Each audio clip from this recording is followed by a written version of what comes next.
Hi everyone, we're the Movie Rankers. My name is James, this is Colin, and tonight we're here with Matt Routledge, and we're going to be talking to him about his extensive career in stunts, directing, acting in the martial arts genre. So, yeah.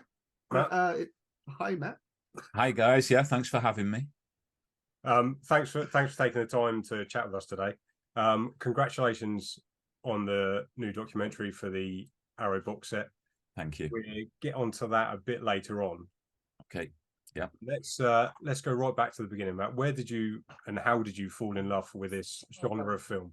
Well, basically, it was quite interesting actually. I was at school, I was about 12, 13 years old, and having a lot of trouble at school, as you do, you know, getting into scuffles with people, getting picked on quite a bit because I'd changed schools. And then my dad quickly showed me Enter the Dragon, showed me half of it off a TV broadcast he recorded on VHS. And I must have watched it 10, 20 times in the first couple of weeks. And that was it. That was the beginning. So obviously Bruce Lee was the start. After a few months, I started watching Jackie Chan. You know, I think I rented Armor of God, the VPD release, and started watching his films and enjoyed the comedy, the action side. But that's how it all started. So it started with Enter the Dragon, and then from there on in, it was, you know, Armor of God, Bloodsport, Kickboxer, and it goes on and on and on. I was going to say, I remember you telling a story about when you first saw AWOL at the cinema, wasn't it? That was kind of a big moment for you as well, wasn't it? When you yeah, that was huge. I was very lucky. I was on holiday with my family. I was 14. I think it was 1991 time, and was at the Champs-Elysees, and I saw the poster of him outside doing the splits, the big French poster. It's called Full Contact. I didn't know it was called AWOL at the time. I thought it was called Full Contact because that was the English title in France. And my dad and we were late for the screening. I think we missed the first 20 minutes because obviously getting through town in the taxi. Anyway, we were there, watched it in this really luxurious cinema, and the whole audience was quiet until the end. And then when Van Damme jumps up and does that big flying kick, literally everyone jumped out of the seat. And we're talking hundreds of people. It was opening weekend. It was a packed cinema. And yeah, it was just, I was really shocked by the reaction. And I know my dad was, because we were just still sat there, you know, as typical British reserved cinema goers. And then you seeing everyone else literally jumping out the seats cheering like they were at some boxing match. You know, to be honest, it was great to see. It was an amazing experience, and it's always stayed in my memory. And I know I spoke to my dad recently, and he still talks about it. And how many years ago is that? I mean, wow, is it 32 years, 31 years? It's a long time. So great experience. It takes something really special to get a reaction like that from a crowd in the cinema. I can only count a handful of times that I've ever seen it. Obviously it's a bit more popular in some of the big blockbusters, like the Avengers Endgame, where he grabs that hammer, Captain America grabs that, crowd went mental. Back when you were watching those VHS tapes, how did you find them? What was it like in terms of accessibility? Were they easy to get a hold of? Did you have to search for them, order them in back then? Very, very good question. Okay, so as you probably knew at the time, it was very much a collector's market. There wasn't too many Hong Kong films available. They were very scarce. You'd have the likes of Columbia picking up A Better Tomorrow, Palace Pictures picking up The Killer, and I had to go around rental shops trying to find them. You know, you had the Jackie movies on the VPD label, such as Winners and Sinners, Dragons Forever, Project A, and I would be begging my dad to drive me wherever it took in the country to buy these films. And I was talking to the rental shop owners to buy the big box ones, because I always wanted the big box ones. I was getting a bit picky as a collector. I wanted the first release. So, you know, some video shops, you'd still have the old presets. So occasionally you'd come across the Bruce Lee movies on Rank Video with the old X certificate. And obviously I would try to buy those, but not a lot of the shops would sell me the Bruce Lee ones because they were very, very popular renters. You know, they'd just slap an 18 certificate sticker on them and then it made it okay for them to still rent it, when actually I think technically they were meant to have the new certified version. But yeah, it was just an amazing time, really. I hated the quality of VHS, but I love it for nostalgic reasons, as I'm sure we all do. Because it was the start probably for a lot of us to watch these movies. You know, the Jackie films, the Bruce Lee films, obviously Chow Yun-fat. It was a great time. Yeah, great time. So what film was it for you where you were like, I need to get into this. I need to start doing this, A, into martial arts, and B, actually into film? Well, I think obviously it was Bruce Lee, but also a bit of Van Damme, because I'd Enter the Dragon obviously had a big influence. Fist of Fury, massive influence, because Fist of Fury is just start to finish fighting, and Bruce Lee pretty much, I would say, at his best in that film. But also Bloodsport and Kickboxer had a massive influence on me. At that time, you know, Van Damme, I mean, he's still very popular now, but he was super hot property then because he was new coming through. And I just love those films. I must have watched Bloodsport just as many times as Enter the Dragon, I think. I think I was just mixing it up. One night Bloodsport, one night Enter the Dragon. So, just out of curiosity, out of Kickboxer and Bloodsport, which one do you prefer? do you know what? That's a great question. I can't answer it because I think they're about the same. Maybe Bloodsport just by a hair width, but both of them were so good. I mean, obviously Kickboxer has a bit more of an indie movie feel to it. Bloodsport has more of a studio feel. You can tell when you watch it, but they're both equally good because obviously Van Damme really gets to show his stuff properly in those films. You know, when he was at his absolute peak. So, yeah, fantastic. Love them both. What martial art did you lead to then? Did you start training in? Was that more Kung Fu, or was it? I wanted to do Kung Fu. I wanted to do Jeet Kune Do because obviously I'd read a lot about it with Bruce Lee, and I wanted to do Wing Chun. But where I lived in the Northwest, I couldn't find any of these schools, so it was pretty frustrating for me. So I was buying a lot of the Bruce Lee fighting method books. I was reading them a lot, and I just went to do Taekwondo. So I was doing Taekwondo for 2-3 years, and that was the main martial art that I was doing. Later on, when I went to Thailand several years later, I started doing Wing Chun. So I felt a bit happier that I was doing something more. Not that Taekwondo was anything negative to say about it. I love doing it. It's just, I think, because I'd watched the films and Bruce Lee, and you want to try Wing Chun, don't you? You would love to try Jeet Kune Do. So in the end, I ended up mixing between two martial arts, Taekwondo and Wing Chun. When you started with Taekwondo, is it then easier to transition over to a different martial art, or would you have liked to have started just with that one that you really wanted to go for first? I think I wanted to start with obviously the ones that Bruce Lee had made popular. I also did Aikido actually for a bit because obviously I was watching the Seagal movies in the early 90s. So I did Aikido for like 2 years. So I think at that time it was Taekwondo and Aikido. They were the two that I was really I was focusing on. But obviously Taekwondo at that time, maybe not so much now, but at that time I was pretty flexible. I could do the splits, I could do all the kicks and stuff, but I wouldn't like to see me try that right now. I don't know. I saw you doing your flying kick in the pictures for that. Yeah. You didn't see the injury though, like the fact that I wasn't walking for the next day or two after that. I feel the same. We had a summer party at work on Monday, and we played frisbee, and I'm done. My whole body aches. Yeah, frisbee. Oh, yeah. Oh, dear. It took me a few goes to do that kick. It was impressive, man. So as for that, when did you? I'll take you went to university, didn't you, and done a filming degree and things like that. Was that always the aim to get into filming, to do martial art films and short films and stuff like that? No, I actually wanted to be a PE teacher. I was training to be a PE teacher. That was the main thing, and I got sidetracked. And somehow I ended up doing a media production course. I did a BTEC course at St. Helens College in the Northwest, and it was media production or media studies. And at that time, We're going back a long time, by the way. There wasn't many media courses. Now they're quite prevalent throughout the UK, but in those days, couldn't really do them. So I was writing, producing, directing my own short films and editing them, and you were using your classmates. So I would do like a fight scene every couple of weeks, and I'd shoot it on VHS, and I've still got them somewhere. I'd have to dig them out, but I've got quite a few of the ones that I did in those days.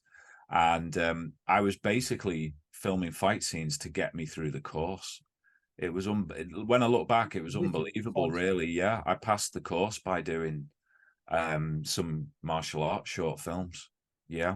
Was that kind of the start of the car? That I know the car wash ones online. Yeah. You got Mercy, Yeah. and that sort of thing. But so with editing on the VHS, then what was that like? If cutting and splicing all that, must have been a nightmare.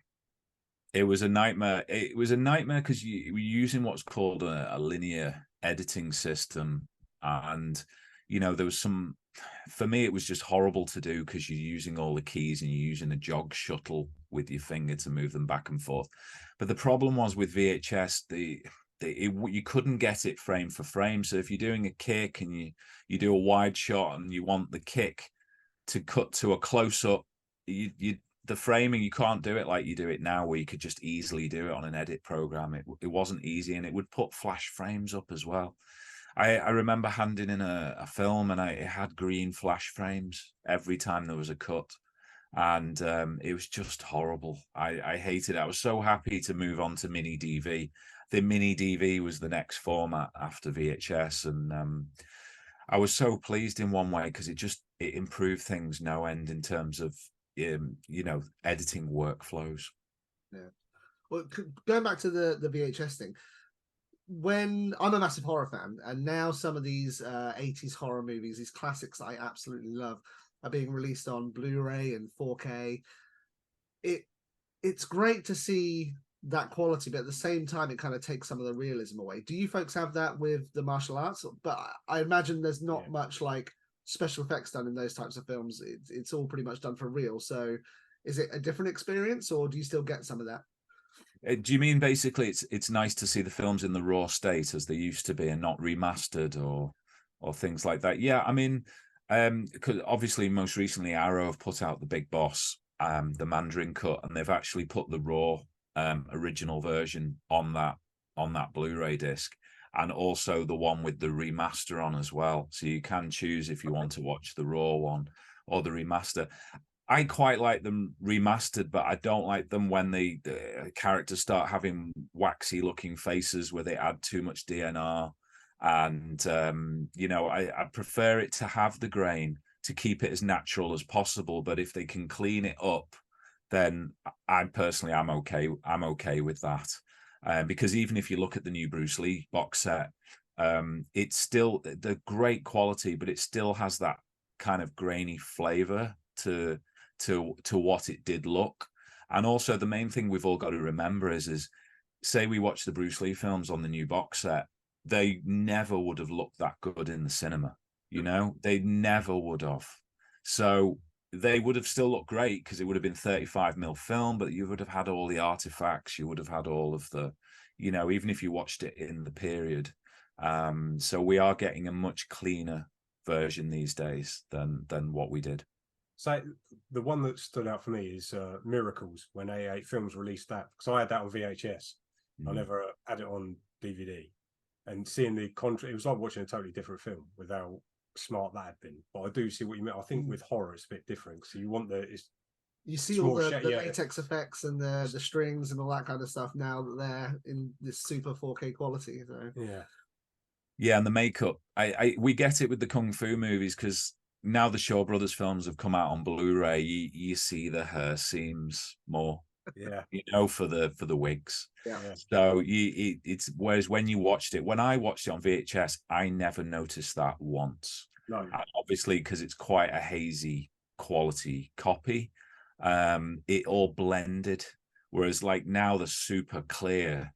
Yes, you can pick up on all the makeup and everything, and it doesn't, for me, it doesn't detract too much from the film because I still essentially love to watch the films anyway. And it brings me back to my childhood, because I obviously grew up watching a lot of Golden Harvest and Shaw Brothers films when I was a kid. I used to get some Shaw Brothers films from Thailand, like 25 years ago, and I'd found a VHS shop in Chinatown.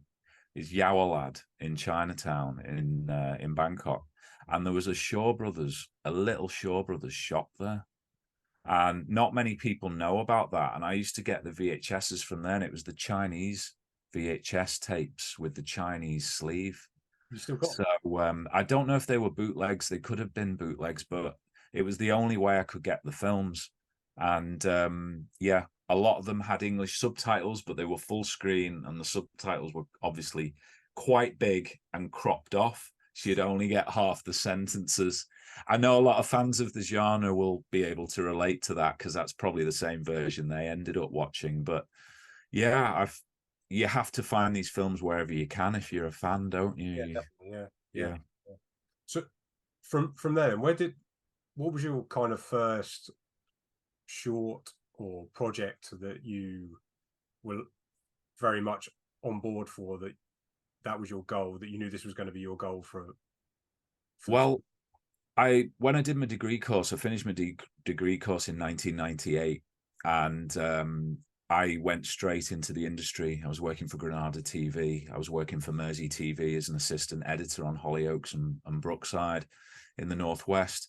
And I just didn't enjoy working for TV companies, because it was quite high pressure. You'd be working long hours. Tapes would come in late night on a Friday night, and I was a young lad. I wanted to go out, wanted to have a drink, and I couldn't.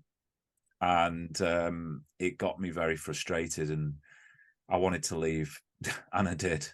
So I'll be brutally honest with that. And that's what made me do Mersey Cop. So I started trying to build Mersey Cop. I shot the car wash scene. The car wash was actually one of the scenes for Mersey Cop, but we turned it into a short film. And as you probably know, we were very lucky, because at that time I was in contact with Lorne Balfe, who's the music composer for the car wash, who now is getting extremely famous because he's doing the Mission Impossible films. So project today, which is just insane. Yeah, incredible. I mean, I saw his talent from day one. That's why we got him on the car wash, because he sent me his showreel, and he was based in Scotland at the time, and incredible. So it elevated Mersey Cop to another level. When people who've seen that film, it really elevated. It's also called Fist of Justice, just to, so people aren't getting confused. We released it as a 40-minute version, then it got released years later as a 75, 80-minute version called Fist of Justice. But that was the beginning of getting me into the industry. I used the showreel from that to show to Bay Logan in Cannes, and he showed it to Samo. He showed it, I believe, to Jackie, and that's how eventually I got onto the medallion as a stuntman in 2002. And what was that like, walking onto that set? That must have just been nerve. Yeah, it was amazing, because obviously I met Scott Adkins for the first time on that film. I think I've been in touch with him before, but that was the first time I met him. He was on that. Jude Poyer was on that. We got an amazing Australian stunt guy called Marky Lee Campbell, who's a great friend and amazing stuntman. You'll see him in some of the other Jackie movies like Mr. Nice Guy. So I met him and made some great friends, great contacts. Just watching Samo direct, the way he directs Jackie was just amazing, because I had to pinch myself most days, because I just thought it's lucky enough to get on a Jackie movie. But to get on a Jackie movie where he's being directed by Samo was very, very fortunate, because I don't know if they worked together too much after that, slightly. Right. So not really. I don't think I did after that. No, so I was very lucky. What was the dynamic one? So obviously, as Samo was always seen as the older brother, was he very much more dominant over Jackie? Was Jackie kind of like, I'll do it my way anyway, or was it? No, there was. I didn't see any friction. They were both friendly towards each other. I was there for the forest scenes, which was shot in the Compa Tom, which was a couple of hours away from Bangkok, And no, they were great. Samo was, sometimes he was very quiet directing because he'd just sit there with his bowl of mushrooms that he liked to eat. That was his thing.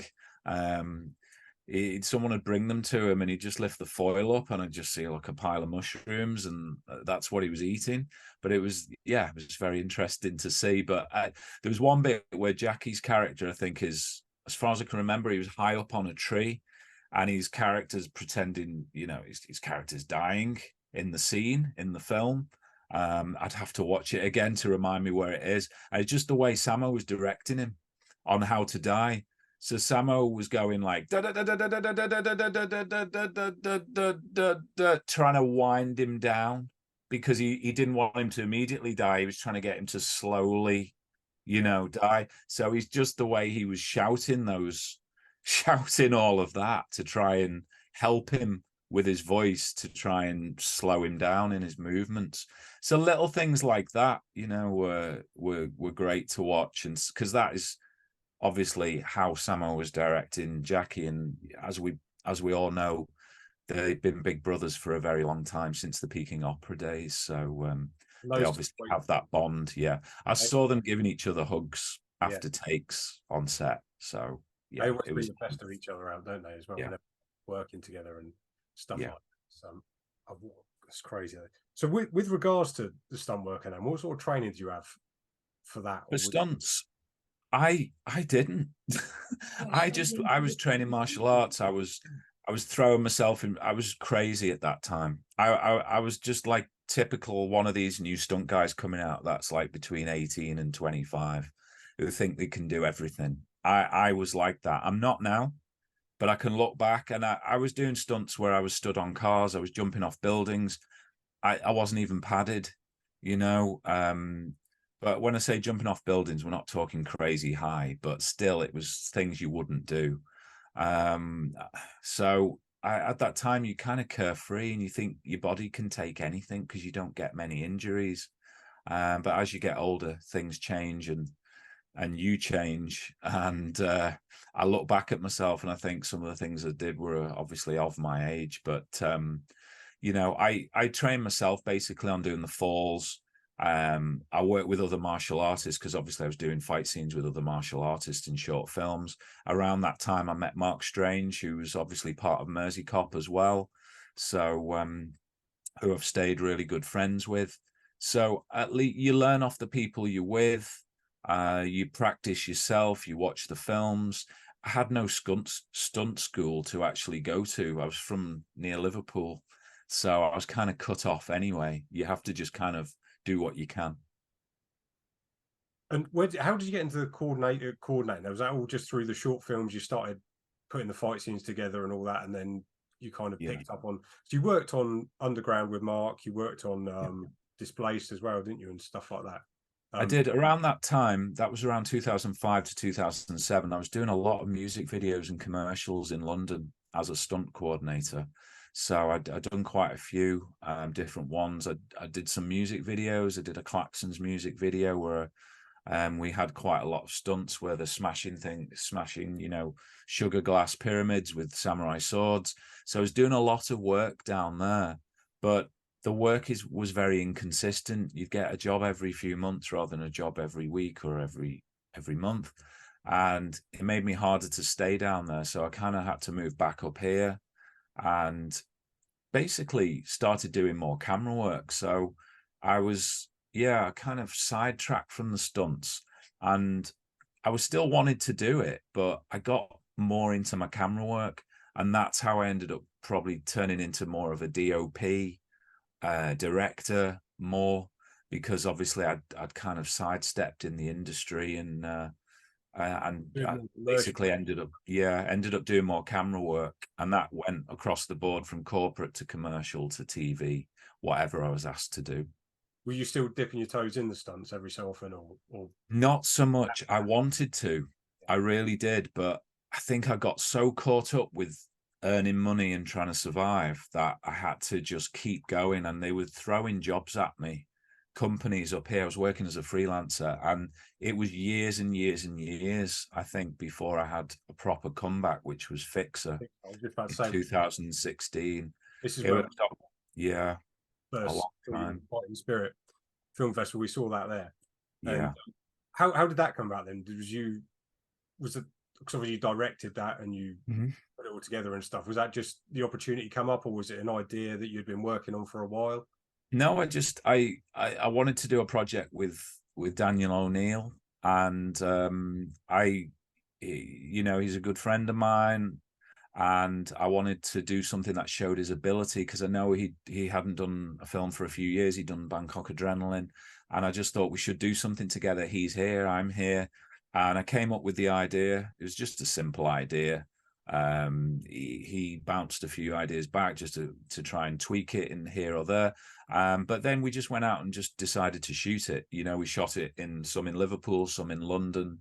And the main aim was to get a short film on the Fighting Spirit Film Festival, because Sue had approached me and said, I'm going to do a Fighting Spirit Film Festival with martial arts films. And I said, well, I'll try and make a short for your festival. So actually, it was made specifically for the first Fighting Spirit Festival.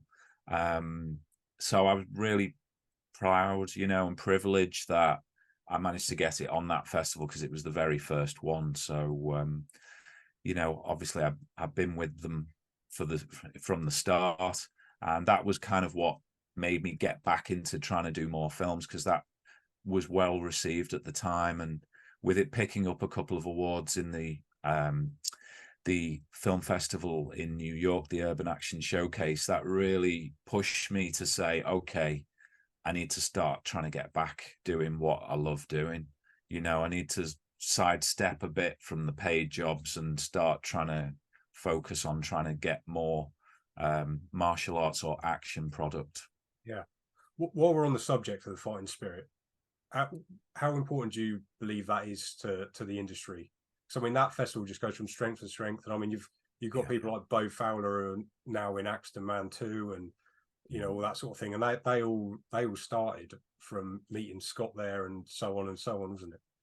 Yeah, it's amazing. I mean, what Sue's done with the festival is incredible. The whole team, Wang, Will, everyone involved in Fighting Spirit every year. There's just so much hard work and effort, and it is a place where people can meet other people, can get onto other projects, it's a great networking tool, as well as a brilliant place to exhibit your martial arts short films. It's pretty much the #1 festival here for martial arts in the UK.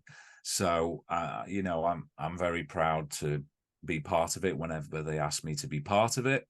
And, hopefully it will continue to go from strength to strength. And obviously, as the word gets about, more overseas filmmakers are submitting work to it. So you're getting a huge amount of material coming in, and quality work as well. So, they've got some great documentaries, shorts, features. It's got everything. I'll whenever that festival's on, I'm just camped down there for the day or two, just sit there the whole day and watch everything. Yeah, it's a great festival. So from the Fixer, I guess that takes you on to your feature film. Yes. Pretty much. There was a few projects in between, but what was it like going from working on shorts to then being put in the deep end in a feature film where there's a lot more responsibility on your shoulders and stuff like that?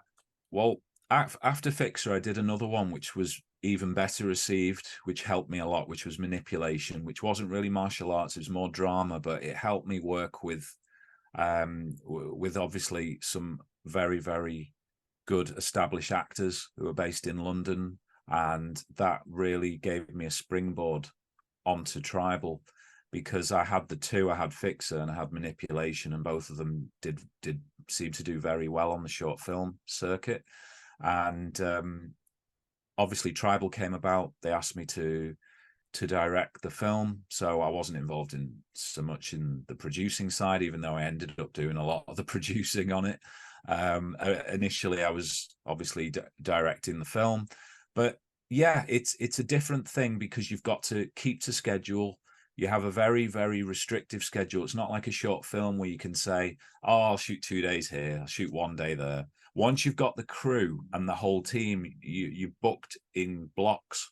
So you have to do it in like a 4-week block or a 2-week block.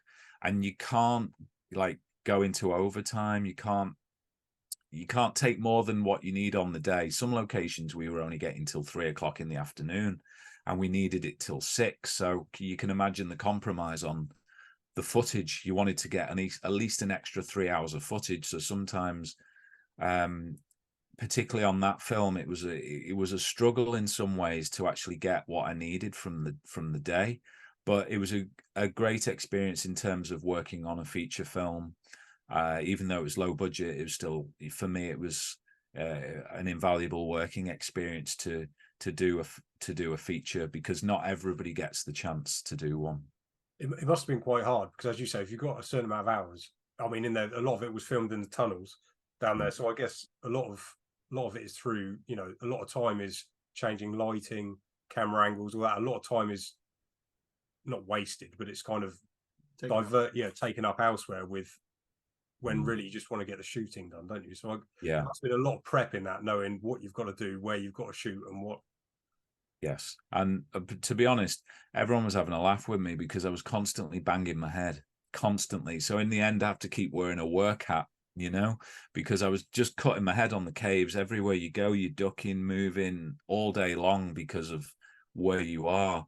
But we found some amazing locations in Liverpool, some really great ones. And what you can't tell in the movie is we use about 3 different locations for the whole underground network. It wasn't all filmed in one place.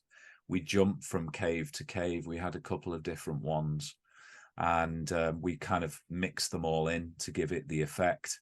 But yeah, it was a challenge, but I was pleased to come on board. The film was fully cast when I came on board it as well, and obviously sometimes directors get a chance to choose who's in the film and stuff, but it just came to me already fully cast. I think I just brought maybe one or two cast into the film. But from that point of view, yeah, it was more of a work for hire. After that, then you kind of went back into a little bit of stunt work. You popped up in a few Scott Adkins films and stuff that you were in Axton Man and Vengement. You were there. How was it? Did they just come about just because you knew Scott? Yeah, I think Accident Man, I got a call the night before for that one. It's like, can you be in London for this? We need a guy to beat up in a bar. Oh yeah, sure, I'll do that. So yeah, it was. Yeah, I've known Scott for a number of years. He's a really great friend of mine. I practically knew him before he was famous, as I'm sure he'll admit. And yeah, it was nice to be on that. It was great to do that little action scene with him in the bar. He always has a laugh about that because of my scream. I think he had to dub my scream himself in the end because he wanted a particular kind of, you know, he wanted. It was very specific on stuff like that. But yeah, it was such a fun scene, and I think that still, you know, people still enjoy that as one of his better films, defo. Yeah, they are. Yeah. Right. So let's get to the documentary for the Big Boss, Return to Thailand. How did that all come? Was that just a passion project, or did Arrow approach you? Or yeah, it was a passion project. I basically just wanted to do something on Bruce Lee, and I didn't know what to do because, you know, you're kind of overwhelmed with all the historians doing so many different things on Bruce Lee and interview with this person, that person. You just think, how can I do something different? And I thought, well, at the time it was COVID, as we know, it was the tail end of COVID. A lot of countries were still closed, but Thailand had reopened. And then I just got this crazy idea. I just thought, you know what? I'll just get on the plane to Thailand and see if I could just film the locations of the Big Boss, you know, because I'd actually never been. I'd never been. So the first time I did the first day of filming for Return to Thailand, I had never been to Pak Chong. So I did a lot of my research before to find the locations.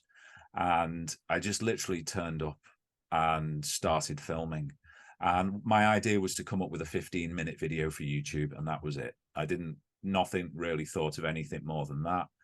And then after the first bit of filming, Brandon Bentley, who was obviously instrumental in putting me in touch with Arrow, he introduced me to Arrow. And I was talking to them and saying, I'm doing this Bruce Lee documentary. And they said, well, they're very interested. So I knew I had to do something a bit more. The first time I went, I got a few interviews, but not as many as when I went the second time. I had to go back 6 months later.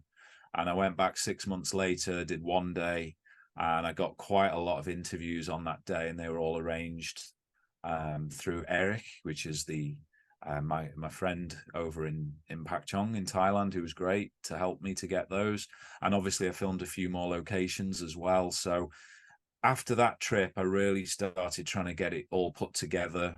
But I had, edited it all myself, did all the translation a lot myself with the subtitles. So yeah, basically it went from 15 minutes to 40 something minutes. And it could have been longer. I mean, we were a bit unlucky.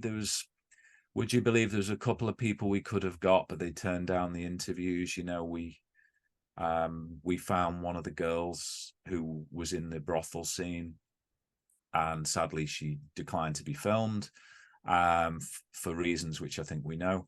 And the other one was one of the police officers at the end of Big Boss that arrests Bruce on the lawn. We found one of them, and he was in his 80s. He didn't want to do it, so we tried. So there could have been more. There could have been even more. I have to save it for Return to Thailand too. What was your highlight going out there? Was there any part of it where you were like, oh my God, I'm actually... The temple. Was it definitely the temple? The river was great because the river is such an iconic scene as well as the temple, isn't it? The bit where he's there with the knives, and he has the scene with Maria Yi walking alongside the river. Yeah. But the temple, I drove past it in the car. That was the first time I saw it, and I drove past, and you're getting goosebumps even driving past it. You're like, oh my God, that's the location. So I was like, as soon as we got to the hotel, I was thinking, I've got to get there as soon as possible. And it was practically like dump my bags in the room, get back to that location just to see it. And when I went there, the first thing that happened to me was all the dogs coming, barking their heads off. No joke. 4 or 5 of them come over, and I didn't know what to do. I couldn't even get on the grounds. I was borderline getting on the grounds, and they were all running towards me, barking, viciously barking. And I thought, what do I do here? So I just kind of hung around, and eventually they started walking back, and then I just creeped into the grounds. But the next time I went back, I had some food for them to keep them quiet. But anyway, that's another story, but it's good for any other Bruce Lee fans who plan to go over there to have a heads up on the dogs. Make sure you bring some food. Like I say in the documentary, you do need it. But yeah, it doesn't look any different. It looks the same. It just hasn't changed. The only difference is, if you remember when Bruce is fighting the thugs, one of them gets kicked into the water. The water isn't there anymore. It's all kind of like disappeared. So but yeah, it's that is literally like walking straight onto the set. It really is. Was there any other locations that you really wanted to go to that have just been lost to time? I think we covered most of them, because some of the ones we wanted to see, they've obviously knocked down. The gambling den had gone, the house where Bruce went to, where he stayed in the movie, that had gone. A lot of them have already gone. Even obviously the brothel building, we do show where it actually was, where it was situated, but obviously the building itself isn't there anymore. They were all wood structures, you see, at the time, and now they're not. There's very few wooden buildings still there, but at the time nearly all of them were wooden, because it was, Pak Chong is very much in the province. It's not a big city, whereas now it is getting busier. It definitely had a busier feel when I was there, but no, just amazing. And the great thing is they're all very near. You could walk to them. So Yeah, I think it'd be amazing. I highly recommend, if you're a Bruce Lee fan, you should go to Thailand and have a look. Wow. Oh, Matt, I can't wait to see it in the cinema, because they've got the event coming up. Fighting Spirit are putting on the event on August the 13th, isn't it? Yes, it is. Yeah, it's going to be a very exciting day. I'm very privileged that they're showing the documentary, and You'll be doing a part Q&A. of doing a Q&A on the day, and showing Enter the Dragon in 4K, which is great. It's going to be unbelievable, that, isn't it? Yeah. So, yeah. A few quick fire questions then, Matt. Let's go for that. Yeah. What's your favourite Sammo Hung film? Eastern Condors. Oh, right. Oh, you got straight off with that one. Oh, Eastern Condors, straight away. Yeah. Loved it. Still love it. I mean, don't get me wrong, I love loads of Sammo movies. Love Warriors 2, love Prodigal Son, love Encounters of Spooky Kind. But I don't know, Eastern Condors, I watched it only a few years after it was released, you see. And at that time, it was like, wow, this is like a Hollywood movie, but with Hong Kong cast. It was so well made at the time. It's hard for people to kind of understand that now, because if people watch it now, obviously some of it does look of its time, whereas when you watched it at the time, you're like, wow, he's got talent. I was staggered he didn't get Hollywood deals after that film. I think the whole cast in that film were just tremendous. Out of it. Jackie Chan, what's your favourite Jackie Chan? Jackie Chan,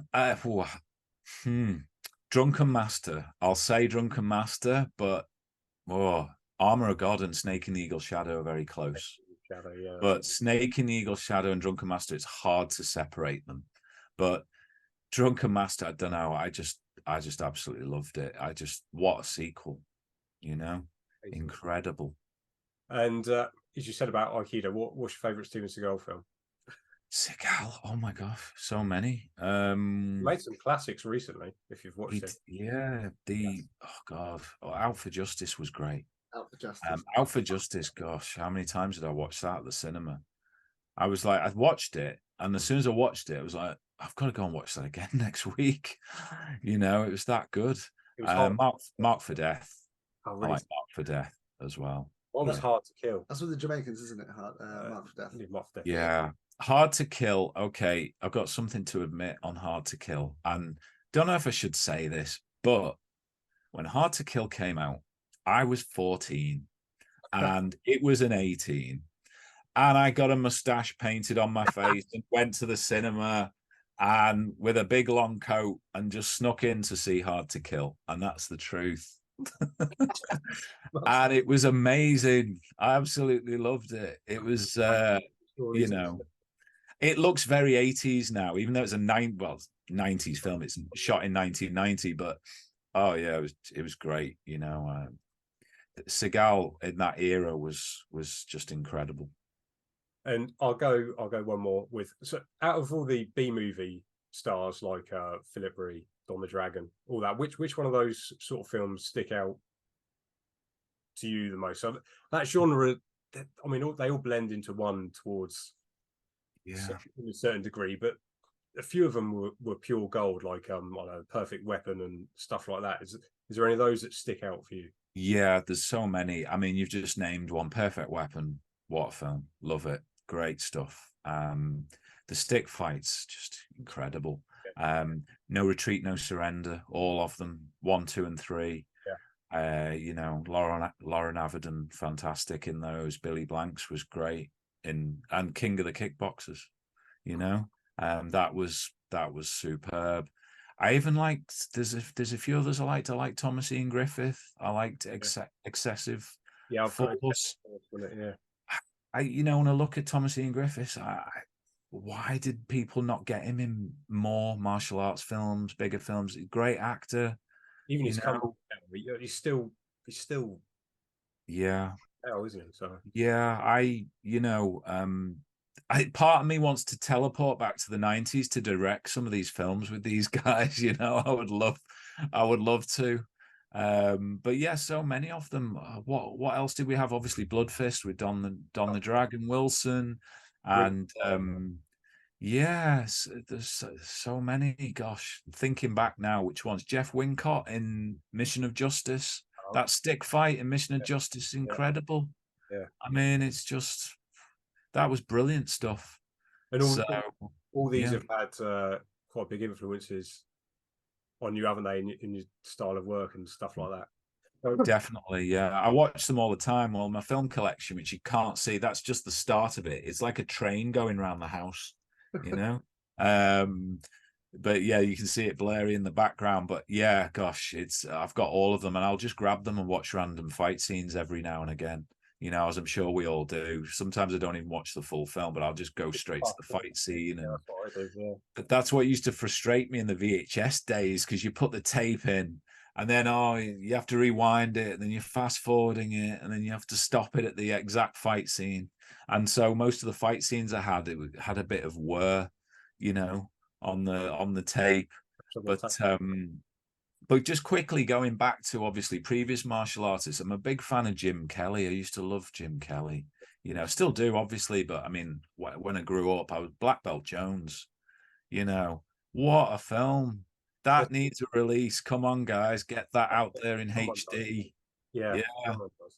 I love that. Yeah.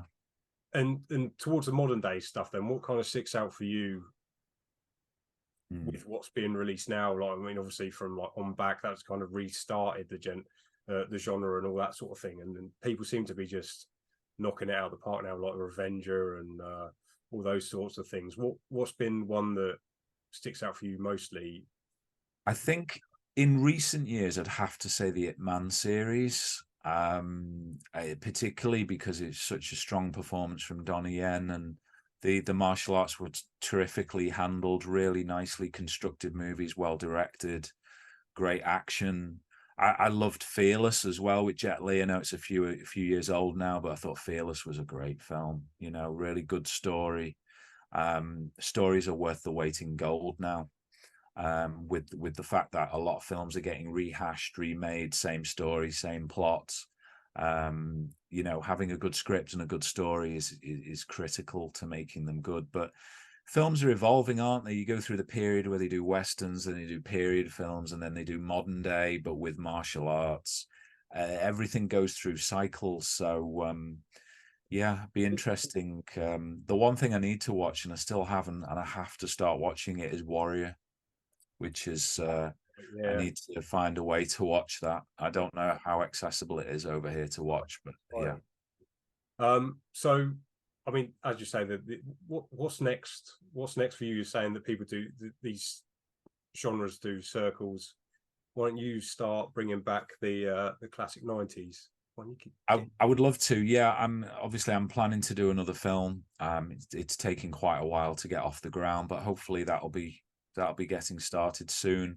And yeah, I'd love to do a throwback to the 80s and 90s. I think that'll be the intention. You know, just want to have something that the fans love, that the martial arts movie fans love, and watch the film and go, oh, that film's great for action and the story's interesting. So yeah, I'd love to stay in the industry. I'd like to do a lot more action, second unit, directing, you know, just as long as I stay in the industry, I'm already going to be happy. Well, Matt, I've been lucky enough to work with you a couple of times. It was an absolute amazing experience. And I'm sure whatever you do next is going to be a huge success in itself. Thanks so much. Before we end, we normally end interviews with, we rank the Die Hard series, because this is how this all started for us. All right. We were drunk, and we had a massive argument about the discussion. No, it was an argument. Constructive about the order of your favourite Die Hard movies. How would you rank them through 1 to 5? Oh gosh, that is so. Starting with the best, obviously 1. Nothing comes close to it. Nothing. In fact, it's one of the best action films ever made, with an actor in Bruce Willis. Sorry, I keep saying this. Anyone who talks about Die Hard, I've got to say this. He should have got an Oscar for that film, no question. It's his performance in that is pretty much flawless. Yeah. Totally. So you know, the absolutely should have, but maybe there was. I need to check who won it that year, but there's probably in competition. So but 1, the first time he's ever done a role like that as well, and so good at it. Yeah. Just Perfect. Incredible. Literally incredible. And it's everybody watches it. It doesn't matter if it's Christmas. It still gets watched every Christmas, but it's such a classic film. So it'd have to be 1. Then I'd have to say 2. Then I'd have to say 3. And then I'd have to say 4. And then I'd have to say 5. Because 5 to me is rock bottom. Yeah. Absolutely rock bottom. But 2 and 3, I could swap them around. It could be 1 and 3. Because 2 and 3, when I watched 2, I was really on a high with Die Hard.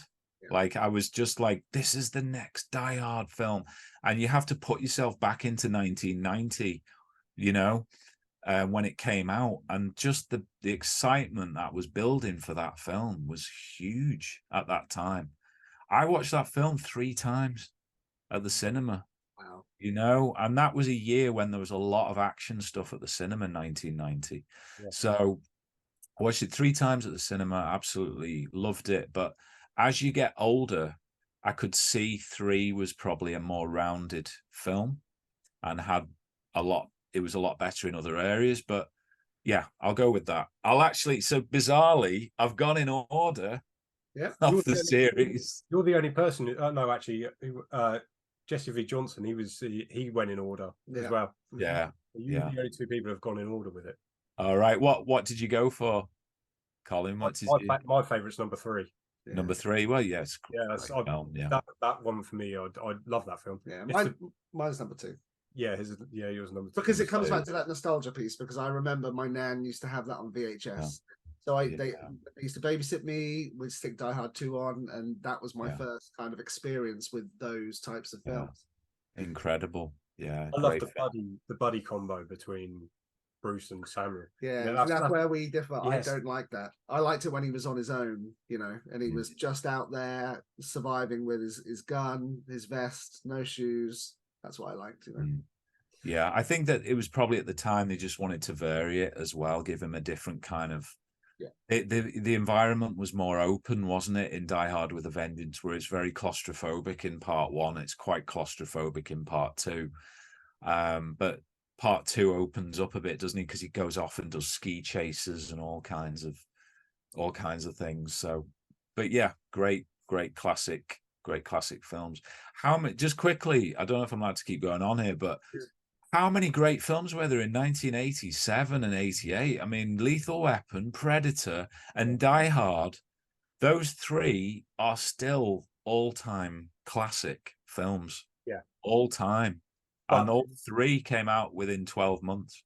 Although it's not all action, you can kind of delve back to 1984, which I think that's probably the most standing year for film, isn't it? I think everything that came out in 84 was just 84, 85. Yeah, it was just gold, I think. Terminator. Yeah. Oh, I mean, stuff like Ghostbusters, Goonies, Back to the Future. All that was just that seemed to be the height of film for. I think everything was kind of coming around as being new, wasn't it? A lot of it was fresh ideas and stuff, and they were being able to do new things and all that sort of stuff. Yeah, amazing. Yeah. But right. Well, Matt, thanks very much for taking the time to chat with us. Pleasure. Best of luck with everything in the future, and I'm sure we're going to speak to you soon. Thanks, guys. Yeah, thank you for having me. Much appreciated.